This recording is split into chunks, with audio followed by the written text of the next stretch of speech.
Okay, so we're on lecture 27, quadratics. So suppose I asked you to sketch a graph of x squared minus 2x minus 3.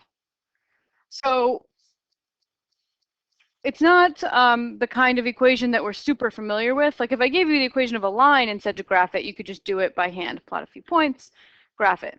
So we could do this one by plotting points, or we could look at its graph in the graphing calculator. So let's do that. All right, so we go to y equals.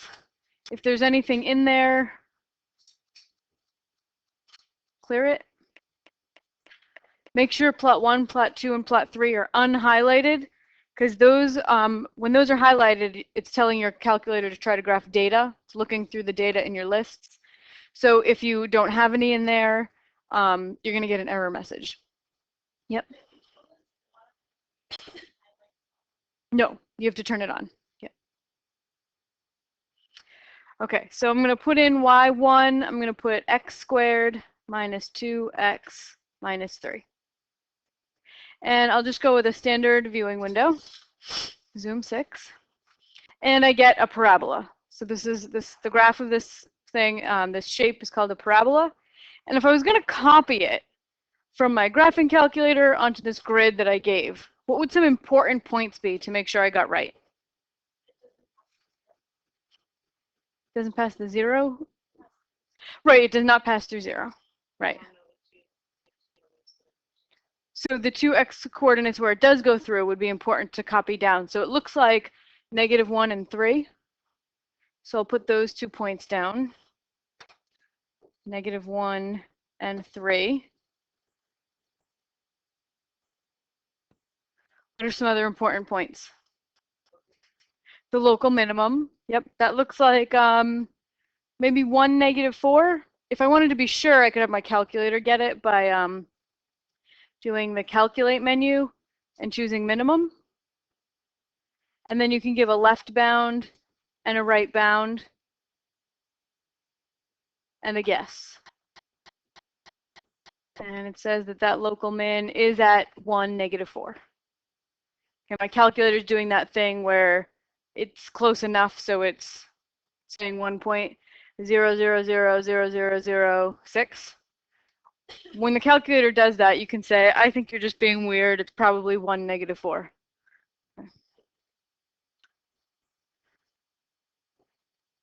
Because your calculator finds these things numerically by sort of a guess and check technique. And once it gets close enough, sometimes it stops. All right, so what are any other important points? The y-intercept of -3, yeah. So that should be good. I know that this is symmetric. There's a line of symmetry down the middle of the parabola. So if I have 0, -3, then 2, -3 should also be on the graph to create that symmetry. And then I can connect these with a nice smooth curve, and I get something like this. So key points were the x and y intercepts,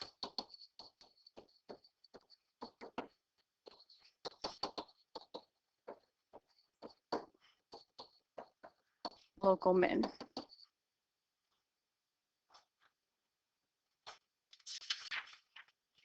So once you have those, you can get a generally good idea about what the graph looks like.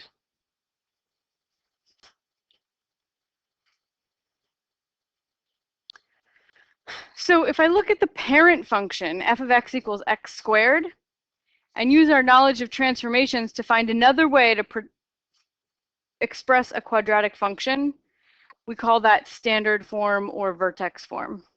Most people call it vertex form. Your textbook calls it standard form. So I'm going to kind of use them interchangeably. So if I start with f of x equals x squared, I'm going to reflect, shrink, stretch. Then I would have just throw an a in front, right? Throwing a number in front is going to cause a vertical change. If a is big, it'll be a stretch. If a is small, it'll be a shrink. What kind of a will cause a reflection? A negative. Yep.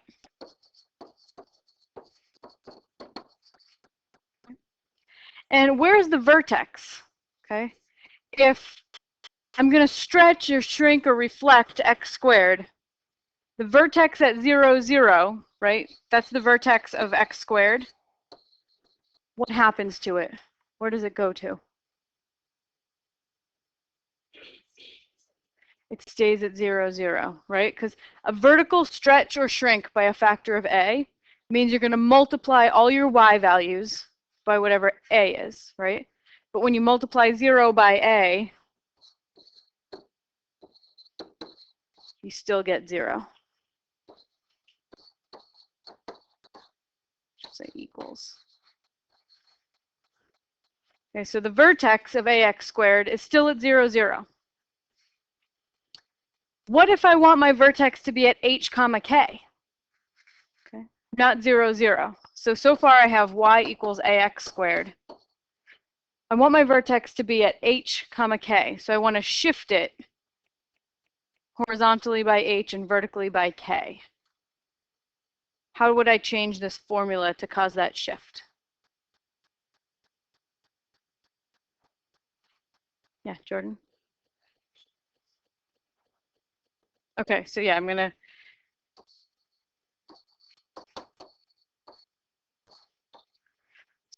to change the x by a value of h. And if h is positive, right, I want to move to right h units, then in here what should I do, add or subtract h? Subtract to move right. And if h were negative, then I'd be subtracting a negative, and that would become a plus. We'll do an example where I show you. Okay, and then if I want to move up k, should I put plus or minus? Plus. This is called standard or vertex form. Okay.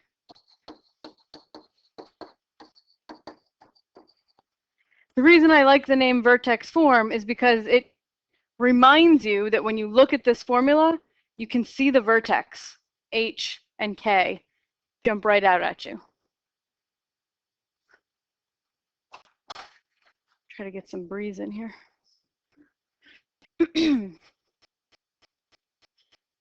So this is another way of expressing the formula of a parabola in terms of transformations of the parent function x squared.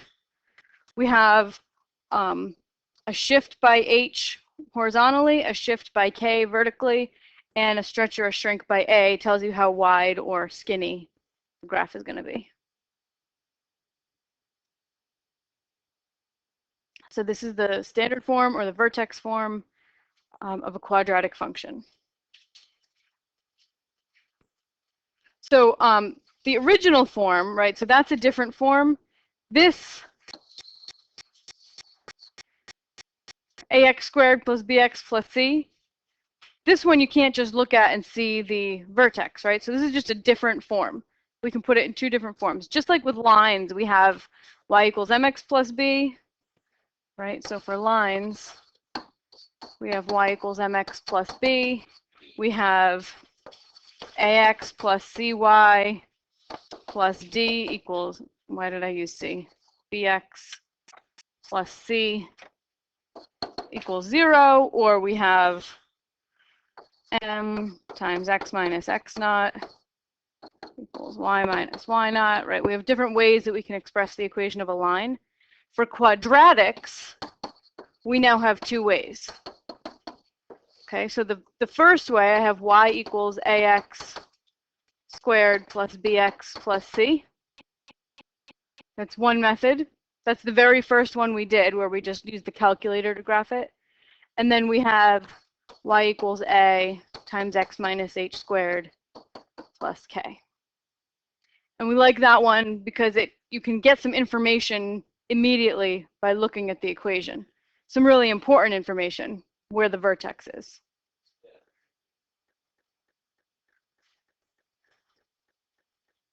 So if we call this one vertex form or standard form interchangeably, should we make up a name for this one so that we can have something to call it when we talk about it?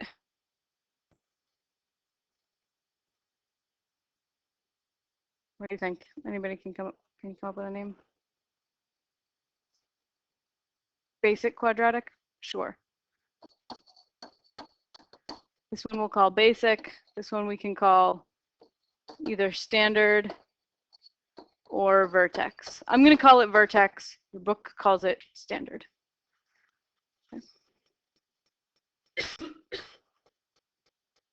I kind of like basic because then I can remember it because it's like ABC.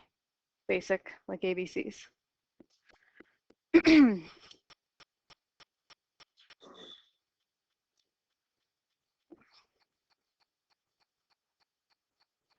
Okay, so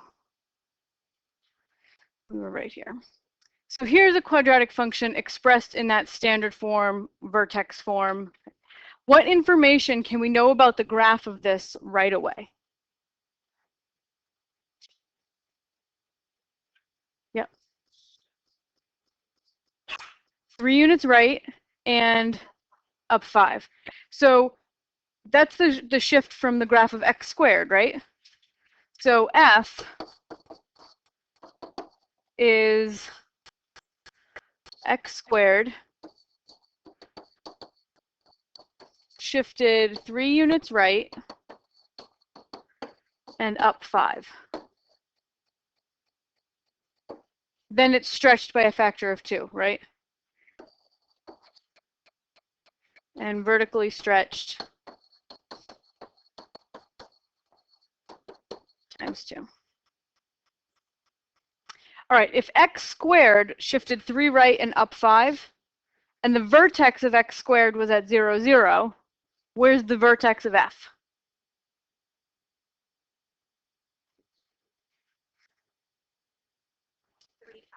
3, 5. The vertex of x squared is at the origin, 0, 0. If you shift it right 3 and up 5, my new vertex is at 3, 5.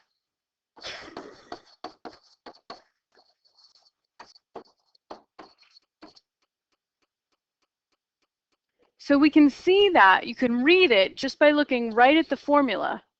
The number inside the parentheses with the x, the 3, that's the x coordinate of the vertex. And the 5 is the y coordinate of the vertex. And the opposite sign thing should make sense to you now that we've spent many days talking about transformations, right? This says -3 because it's indicating a shift right 3. So the vertex is at +3, 5.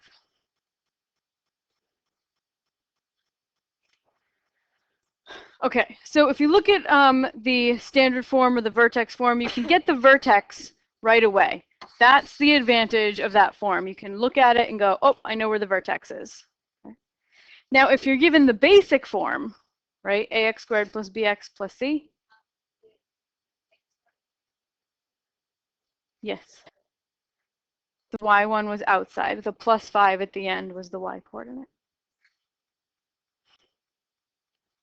So if you're given the basic form, ax squared plus bx plus c, and you want to know where the vertex is, they're equivalent, right? This form and vertex form can represent the exact same function, but we have to do a little bit of work to get the vertex out of this one.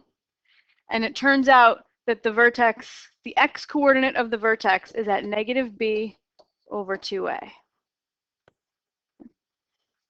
Is that familiar at all? -b over 2a, or is that like reminding you of something? It's reminding you of the quadratic formula. Yeah. And that's exactly where it comes from.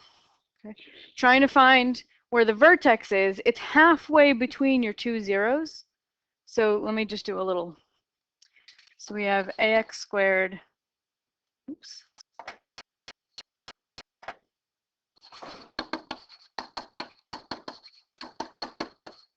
So here's a parabola. Let's say it's got two zeros like this. Crosses here and here.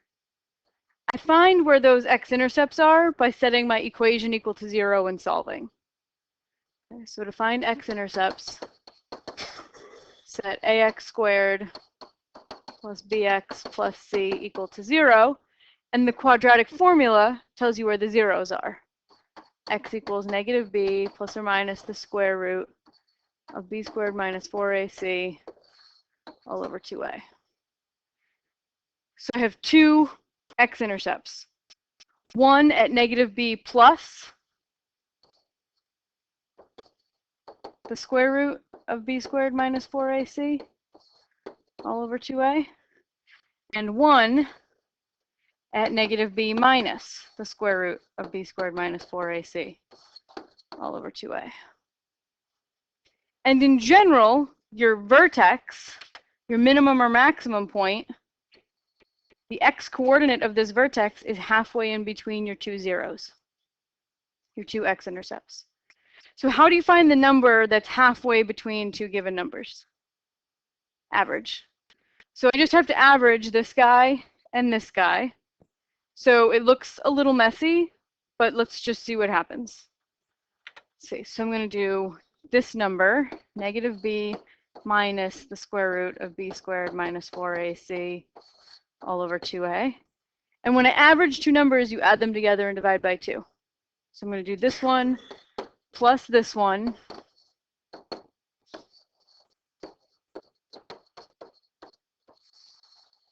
Oops. All divided by 2. Add my two x-intercepts together, divide by 2. And my numerator up here, they already have a common denominator, so I can just add the tops. And I have negative b plus negative b, which is negative 2b. And then I have negative radical some stuff and positive radical some stuff. So happy day, the square roots cancel and go away. And then in the denominator, I've got 2a, and I'm all over 2. So those cancel, and I have negative b divided by a divided by 2, which is negative b divided by a times a half. Right? Instead of dividing by 2, multiply by a half, and I get negative b over 2a, x-coordinate of the vertex. So it's halfway between the two zeros, and that's where the formula comes in. So the x-coordinate of my vertex is at negative b over 2a.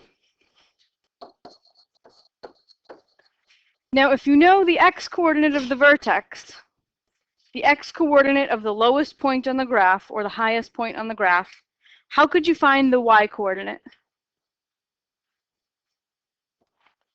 If you know an x-coordinate, how do you find a y? Plug it in. Just plug it in.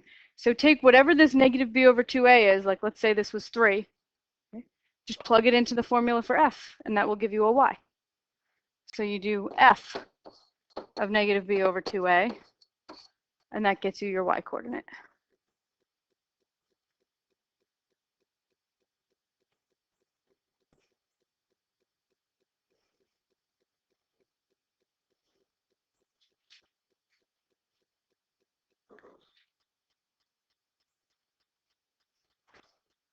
All right, so here's a quadratic given in basic form. I want to change it to the standard form. I want to find its y-intercept, its vertex, its minimum value, and its x-intercepts. So to find a y-intercept in general, what do we do?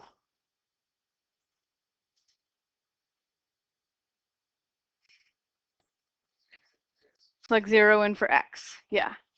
So plug 0 in for x. So I do f of 0, which would be 0 squared plus 4 times 0 plus 3. So 3. So my y-intercept is going to be at 0, 3. x0, y3. Coordinates of the vertex, my x-coordinate I get by doing negative b over 2a. Okay, so x will be negative b over 2a, which is going to be negative 4 over 2 times 1, which is negative 2. So that's the x-coordinate of my vertex. The y-coordinate of my vertex, if I have an x-coordinate, I can always find the y-coordinate that goes with it by plugging into the formula. So y is going to be f of negative 2, When I plug a -2 in here, I get 4 minus 8 is -4 plus 3 is -1. So my vertex is at -2, -1. What's the minimum value of f?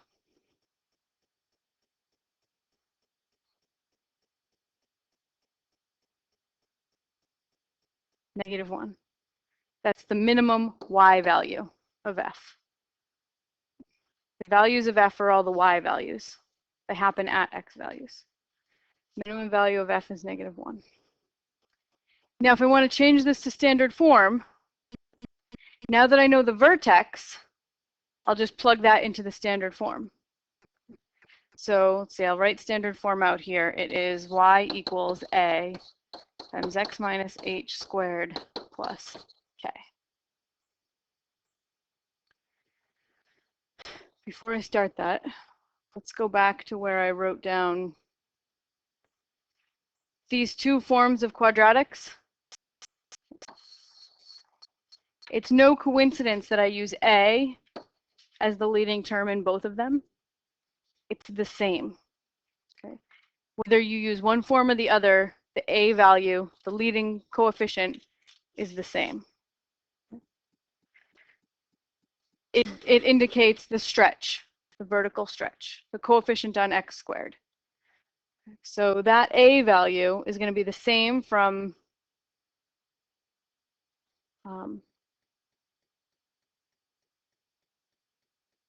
equation to equation.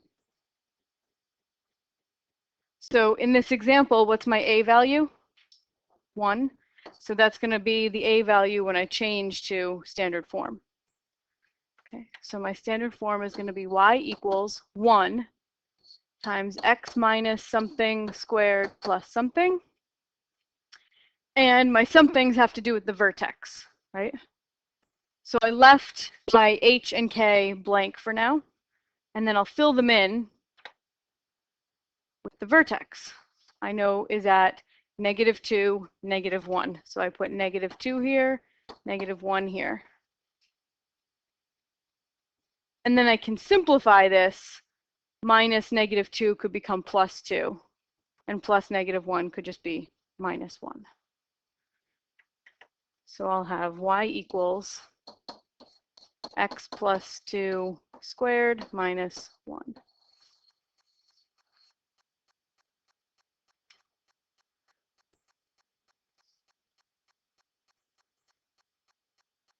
Does that make sense?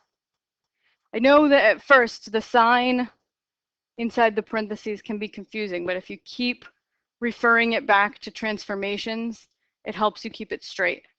So my vertex is at -2, which means I would want to shift x squared left 2, which means I would have to add 2 to the x value to get a shift left.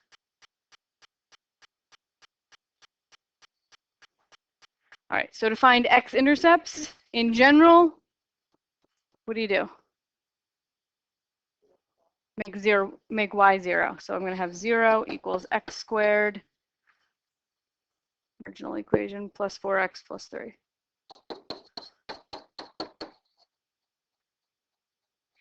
You can use either form of the equation if you're looking for x-intercepts or y-intercepts. I chose this one because it factors. So it's just nice and easy to solve.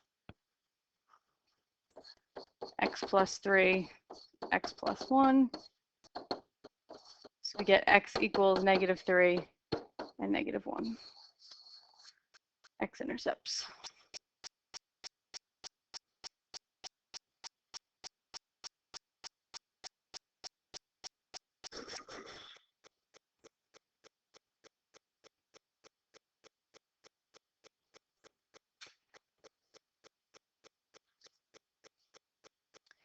Okay, so one kind of question you can get is you're given an equation and asked a whole bunch of questions about the graph, right? What is its y-intercept? What are its x-intercepts? Where's its vertex? Put it in, change it to the other form, right? If you're given one, change it to the other. So they can ask you all kinds of questions about its graphs, about its graph. Or you can be given some information about a quadratic function and asked to find its formula. So you're given some information about its graph, and we want to find its formula. So we use all the same info, we're just kind of going backwards. So we're given its vertex. So which form of the equation do you think would be most convenient to work with? The vertex form, the one that has the vertex in it. So I'm just going to write that down to start. Okay. So I'm given the vertex. I know it opens down, which tells me what about A? That it's got to be negative. If it opens down, I've reflected x squared, which means it's going to open down. And it passes through the point 1, 0. So the first thing I can do is replace h with -2 and k with 3. So I'm going to have y equals a times x minus, and then replace h with a -2 and k with a 3. So the thing to remember is that this x minus h, that subtraction sign is part of the formula. So you always write it down. And then if h happens to be negative, there's another minus sign. So this simplifies to y equals a times x plus 2 squared plus 3. And I know a is negative, but I need to figure out exactly what it is, exactly the value of a. And the one piece of information I haven't yet used is the point, right? 1, 0. So if 1, 0 is on the graph, then if I plug in 1 for x and 0 for y, this equation will have to be true. And then I'll be able to solve for the unknown a. So I'm going to plug in 1 for x. So I have a times 1 plus 2 squared plus 3 and 0 for y. Now I have an equation where the only unknown is a. And this should remind you of finding the y-intercept in a line, right? Once you know the slope, you plug in a point, solve for the y-intercept. Very similar. So this says 9a plus 3 equals 0. So a has to be -1/3. Negative, which is good because we were expecting a to come out negative because we know it opens down. So then the final equation, you come back up here and just replace the a with the -1/3.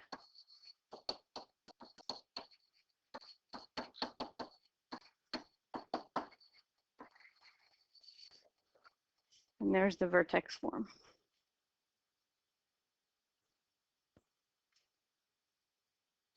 Kind of makes sense? Okay, you try the next one. Okay, so let's look at this together. I'm given a parabola with its vertex. If you're given the vertex, then the vertex form is the handiest form to use. So I'm just going to write it down.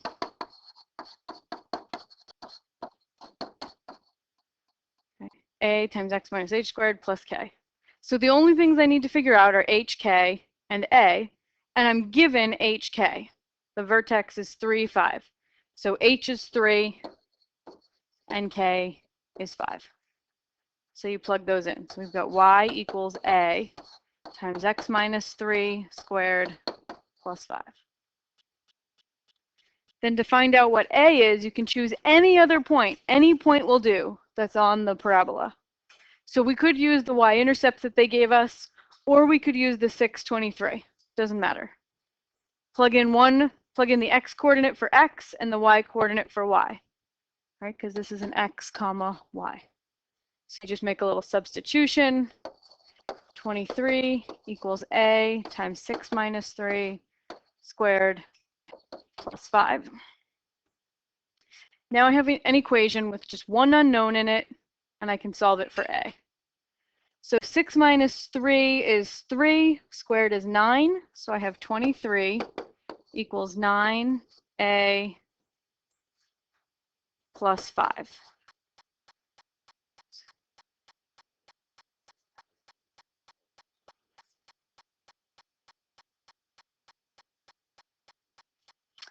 So that's a good question.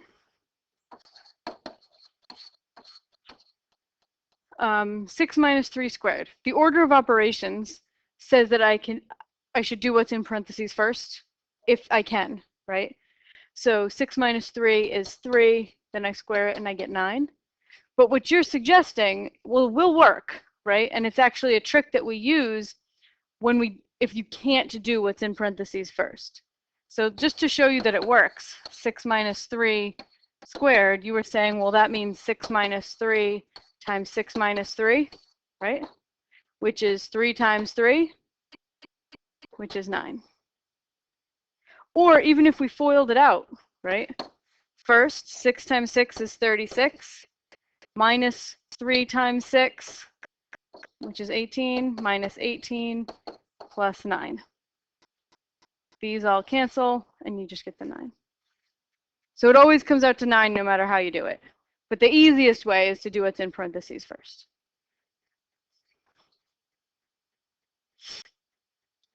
Okay, so to finish solving this equation, I get a equals 2. And I say, well, that's positive, so that's a good sign that I've done it right because the parabola opens up. And so my final equation is going to be y equals 2 times x minus 3 squared plus 5.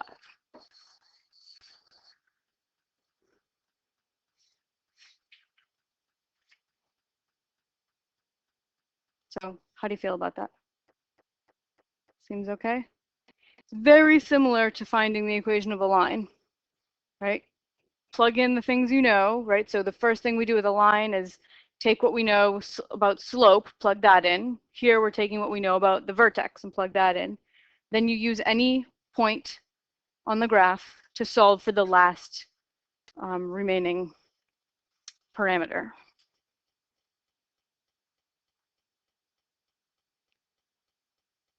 All right, so another kind of problem could be if you're given one form of the equation, change it into the other. So if you're given the basic form, we want to change it to standard form. So if we're looking for standard form, it always helps to write it down. So then you know what we need, right? So to get standard form, I need the vertex and I need the A value. Now the A value in basic and in standard are exactly the same. Okay? So my A value is 5.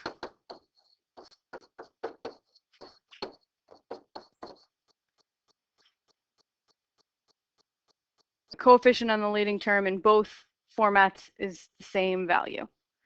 Now I just need H and K, the coordinates of the vertex. How can I get the vertex when I'm given basic form? Yeah, Alexander? Oh, okay. Oh, okay. The vertex when I'm given basic form.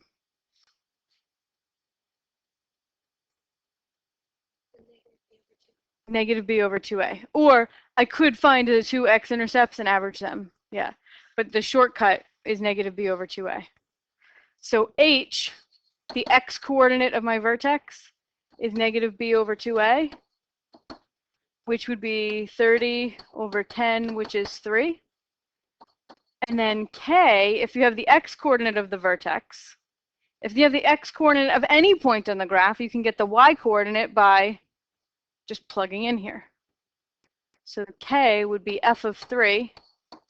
When I plug in a 3, I get 45 minus 90, which is negative 45, plus 49, which is 4. And then I just take my 3 and my 4 and plop them in here.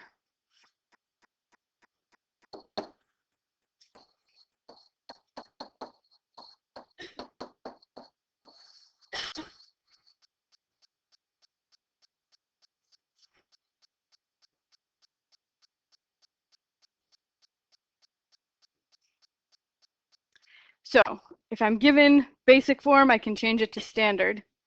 Changing from standard to basic is even easier. So let's say I was given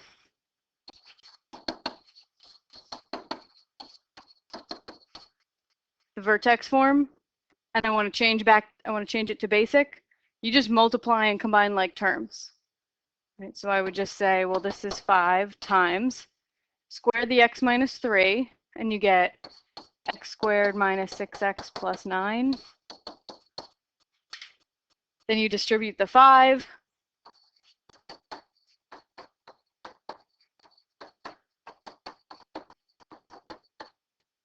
And then combine your like terms, the 45 and the 4.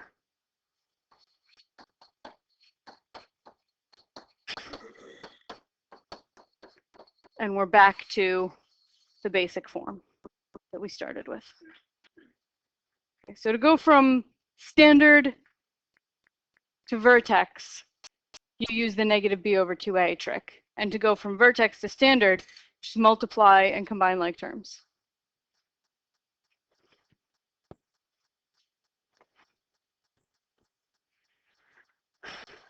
Okay, let's see. To sketch the graph of f, well, I know my vertex is at 3, 4. Put that in. 3, 4 is about right there. What else do I know about this graph? Given that this is its vertex form, and this is its basic form.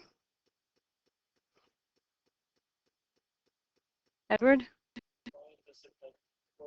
The y-intercept is 49. Yeah, if I plug 0 in to the basic form, you get 49. I mean, you'll get 49 if you plug it into either one, but it's easier to see in the basic one. Okay, so I have my y-intercept is 49, somewhere up here. And because the vertex, we have a line of symmetry. My parabola has symmetry around the vertical line that goes through its vertex.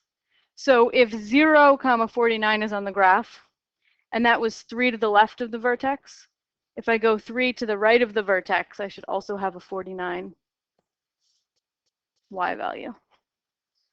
Do those look like they're the same height? Not really.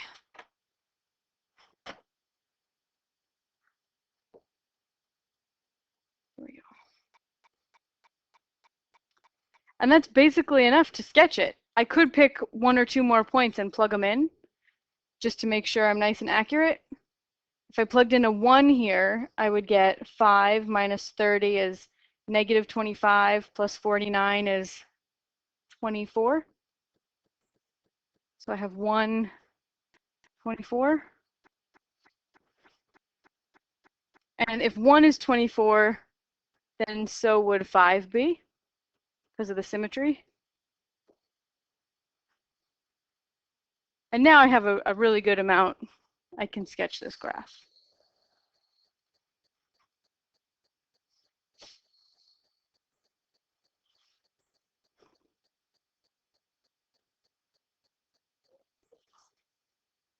The 6, I said, any parabola has some symmetry to it, right? I could draw a vertical line through the vertex, and the left side looks exactly like the right side.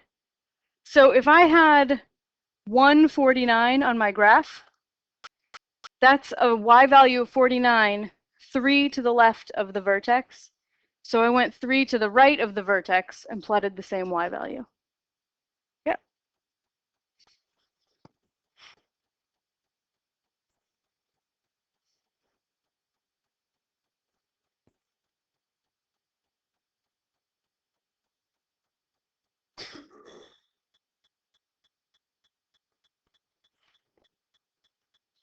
Okay, so one last thing about quadratics is that they often are used to model things having to do with area.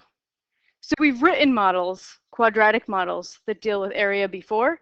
It's just that we never used them as functions. All we did was write equations. So we have a farmer that has 400 feet of fencing. He's going to enclose a rectangular corral. To save money and fencing, he's going to use the bank of a river as one boundary of his corral, because apparently his sheep can't swim. Okay.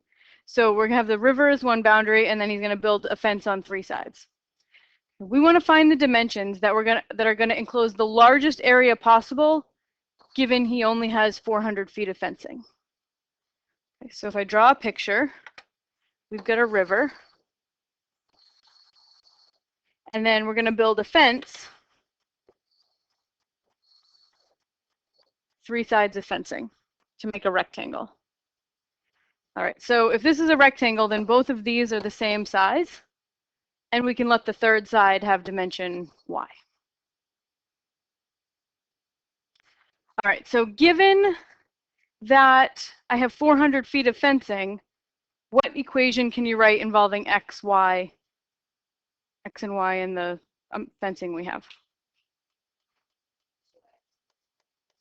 You got it. 2x plus y equals 400. When I add up the length of this side, and this side, I can only go to 400 feet that I'm available. Okay. And then area, what would be the area of this rectangle?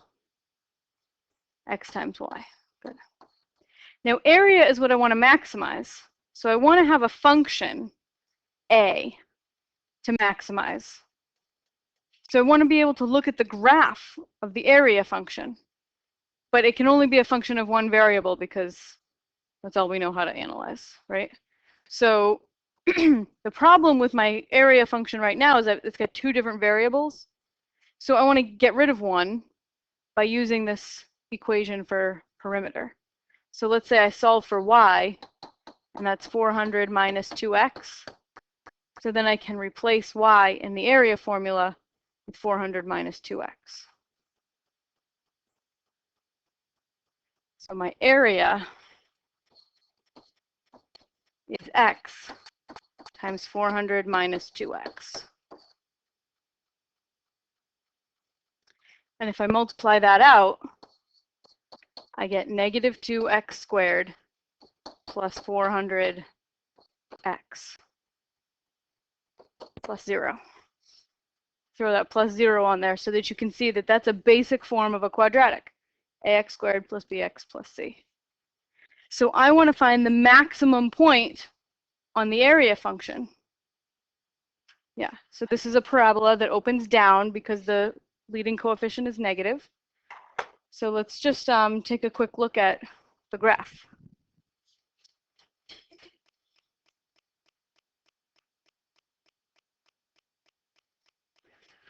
Okay, so I have negative 2x squared, oops,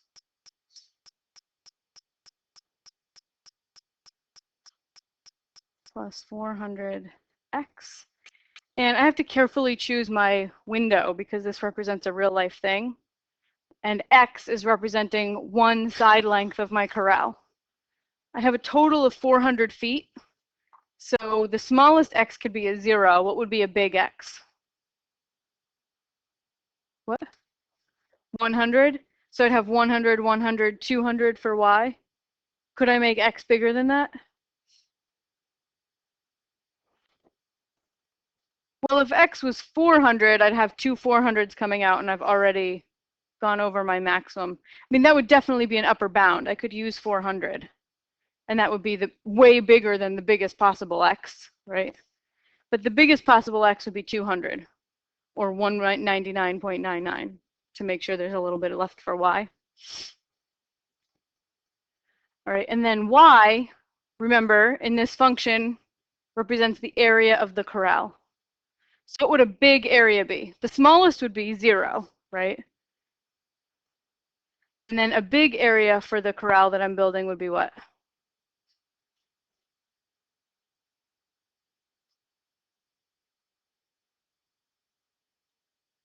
Area would be length times width, x times y. Now, I can't build a 200 by 200 because I do 600 feet of fencing, right? But 200 by 200 would definitely be an upper bound on my area. 200 times 200 is 40,000. Way bigger than I can possibly get. So let's just see what the graph looks like. Not bad. So I've used too much x and too much area, but I still got a good picture, and I can adjust as needed. So it appears that my graph looks something like this. where I've got x and a, and I've got a parabola, right? The question is, what's the vertex, right? Because I want to maximize area. So the coordinates of this vertex are going to be an x comma a side length that gives me a maximum area. So how do I find what the maximum of that parabola is?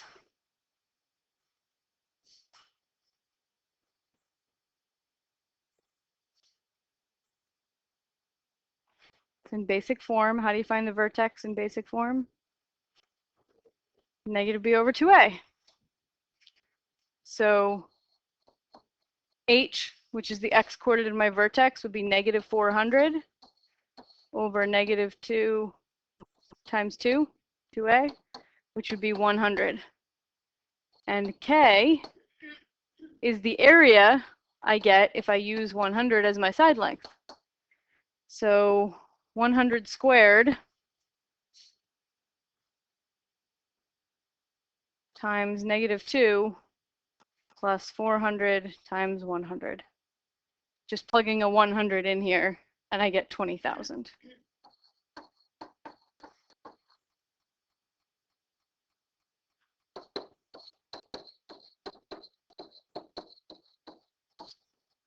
So I found the maximum point is at 100 comma 20,000.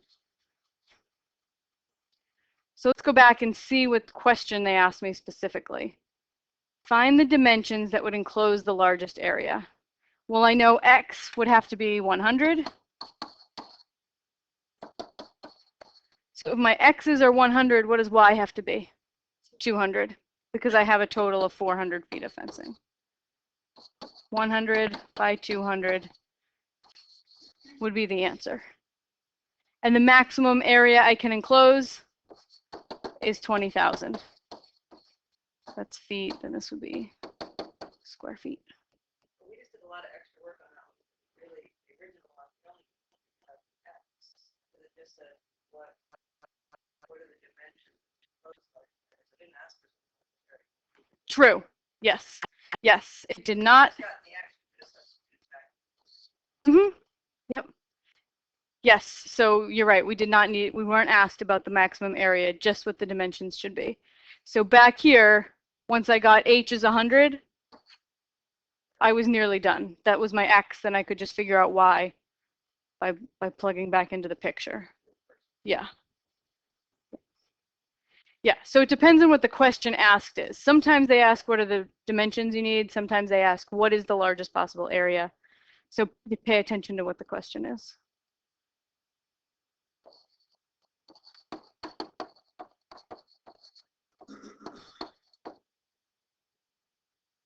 So that 20,000 was not part of the question.